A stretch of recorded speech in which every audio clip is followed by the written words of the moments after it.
మాజీ ముఖ్యమంత్రి వర్యులు శ్రీ జగన్మోహన్ రెడ్డి గారు జన్మదిన శుభాకాంక్షలు.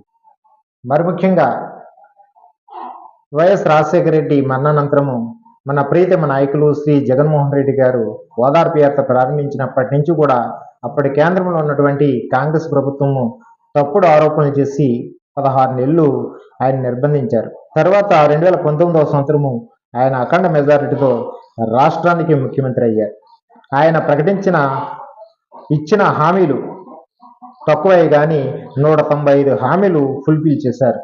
కరోనా టైంలో కూడా ఇచ్చిన హామీలు ఎక్కడ కూడా ఆయన ఆపలేదు.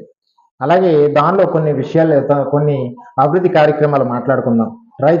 రైతులకు రైతు భరోసా, అలాగే పంట బీమా, వృద్ధాప్య పెన్షన్ 2000 నుంచి 3000 రూపాయలకి పెంచారు. అమ్మఒడి, అలాగే అమ్మఒడి 15,000 రూపాయలు, విద్య దీవెన, వసతి దీవెన, చేయూత 45 సంవత్సరాలు దాటిన ప్రతి మహిళకు కూడా 18,500 రూపాయలు ఆయన ఇవ్వడం జరిగింది.